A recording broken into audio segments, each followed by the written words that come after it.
प्रेमानंद महाराज जी के अनुसार क्रोध, एंगर आध्यात्मिक मार्ग का सबसे बड़ा दुश्मन है। वे इसे एक ऐसी आग मानते हैं जो साधक की वर्षों की मेहनत और पुण्य को मिनटों में जलाकर राख कर देती है। महाराज जी के प्रवचनों के आधार पर क्रोध को जीतने के मुख्य सूत्र यहां दिए गए हैं। 1. क्रोध का मूल कारण अधूरी इच्छा। महाराज जी समझाते हैं कि क्रोध कोई अलग बीमारी नहीं है।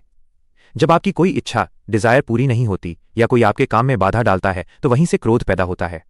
समाधान: अगर आप अपनी इच्छाओं को कम कर दें और ये स्वीकार कर लें कि वही होगा जो भगवान चाहते हैं, तो आपका क्रोध अपने आप कम होने लगेगा। 2. मौन ही सबसे बड़ी औषधि है। महाराज जी कहते हैं कि जब क्रोध आए तो सबसे पहले अपनी जिह्वा जीभ को लगाम दे। क्रोध की स्थिति में बोले गए शब्द घाव कर देते हैं। सूत्र: जैसे ही गुस्सा आए तुरंत चुप हो जाएं, उस जगह से हट जाएं या पानी पी लें। मौन रहने से क्रोध की ऊर्जा ठंडी पड़ जाती है। 3. दूसरों को कठपुतली समझें। महाराज जी एक बहुत गहरी बात कहते हैं। अगर कोई आपको गाली दे रहा है या अपमान कर रहा है तो समझें कि वो व्यक्ति स्वतंत्र नहीं है।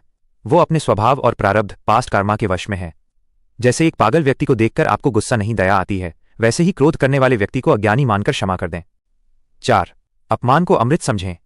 साधकों के लिए महाराज जी का विशेष निर्देश है, मान मिले तो विष समझो, अपमान मिले तो अमृत। जब कोई हमारा अपमान करता है तो वो हमारे पापों को धो रहा होता है। अगर हम पलटकर गुस्सा करते हैं तो हम उसके पाप अपने सिर ले लेते हैं और अपनी शांति खो देते हैं। 5. नाम जप का सहारा, सबसे अचूक उपाय। महाराज जी कहते हैं कि क्रोध मन का एक वेग, इंपल्स है। इस वेग को केवल नाम जप की शक्ति ही रोक सकती है। जब मन बहुत विचलित हो तो जोर जोर से राधा राधा या अपने इष्ट का नाम जपें।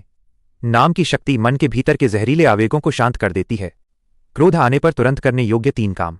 1. स्थान परिवर्तन, उस कमरे या व्यक्ति के पास से तुरंत हट जाएं। 2. दीर्घ श्वास, लंबी और गहरी सांसें लें। 3. विचार, खुद से कहें, ये गुस्सा मेरी साधना को नष्ट कर देगा, मुझे हारना नहीं है।